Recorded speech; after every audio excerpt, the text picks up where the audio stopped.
প্রিয় দর্শক, আসসালামু আলাইকুম। স্বাগত টাইমলাইন বাংলায়। এই মুহূর্তে আপনাদেরকে কিছু গুরুত্বপূর্ণ ইনফরমেশন দিতে চাই, গুরুত্বপূর্ণ তথ্য দিতে চাই। তার মধ্যে আদালতের যে রায়টি আজকে হয়েছে সেই রায়ের বিষয়ে কিছু জানাতে চাই আপনাদেরকে। আজকে আদালত রায়টি খারিজ করে দিয়েছেন।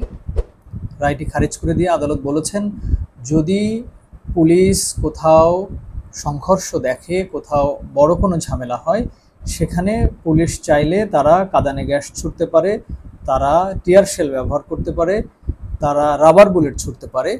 কিন্তু যদি এরকমের কোনো ঘটনা না হয়, যেখানে কোনো প্রাণহানির ঘটনা ঘটছে, বড় কোনো দুর্ঘটনা হচ্ছে, সেখানে লাইভ বুলেট ছুটতে বা মারণাস্ত্র যেগুলো মানুষের গুলি ব্যবহার করতে নিষেধ করা হয়েছে।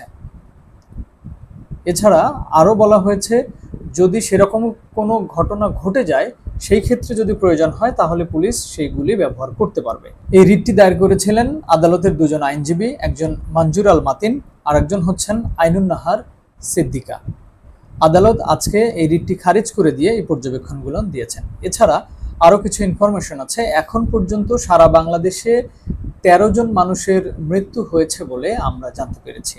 কালবেলায় আমরা এই রিপোর্টটি করেছি।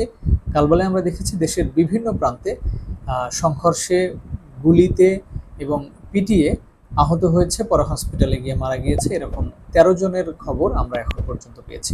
আরেকটা খবর আপনাদেরকে জানাতে চাই, সেটা হচ্ছে আগামী মঙ্গলবার এখন যে আন্দোলন চলছে, এই আন্দোলনের সমন্বয়কারীরা আগামী মঙ্গলবার আবার একটি আন্দোলনের ডাক দিয়েছে, কর্মসূচি ঘোষণা করেছে।